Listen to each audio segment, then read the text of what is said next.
Good evening, I'm Lee Sales. You're watching a special edition of ABC News on the day the United States President Donald Trump orders missile strikes against Syria.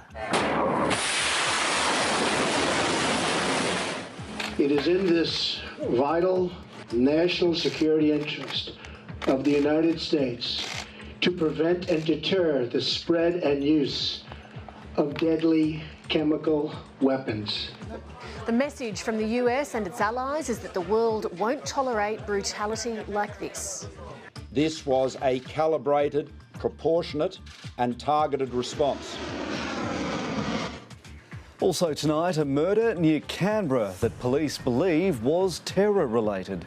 There may be links to a modus operandi that we would suggest is indicative of a terrorist attack. And the mechanic who, along with other amateur astronomers, helped discover 4 new planets. I think it's pretty amazing. I can't beat it.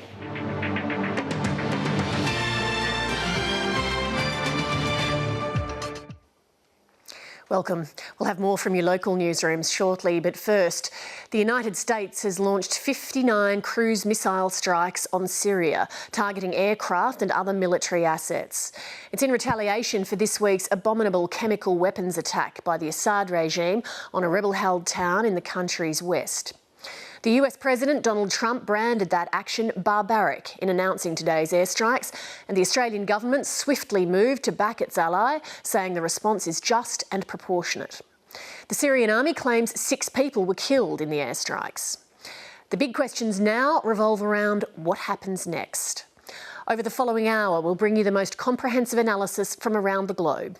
Our correspondents are standing by: Zoe Daniel in Washington, Matt Brown in Beirut and Tom Lowe in Moscow. But first, here's what happened. The world's biggest military power unleashes its might. 59 Tomahawk missiles fired from 2 warships in the Mediterranean Sea. Their target, a Syrian airbase, said to be the launch pad for a chemical weapons attack conducted with horrific results in Idlib province this week.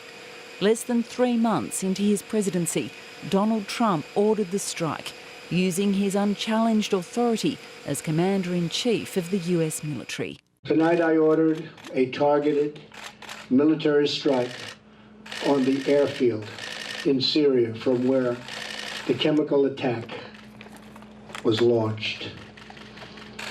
It is in this vital national security interest of the United States to prevent and deter the spread and use of deadly chemical weapons. US officials said the missiles hit aircraft, a landing strip and fuel stations.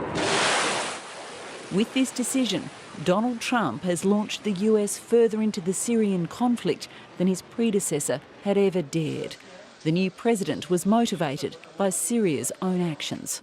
There can be no dispute that Syria used banned chemical weapons, violated its obligations under the Chemical Weapons Convention, and ignored the urging of the UN Security Council. Just last week, the Trump administration said regime change and military action like this were not a priority. But this week's events changed that. The president said these pictures had a big impact on him. Assad choked out the lives of helpless men, women, and children. It was a slow and brutal death for so many. Even beautiful babies were cruelly murdered.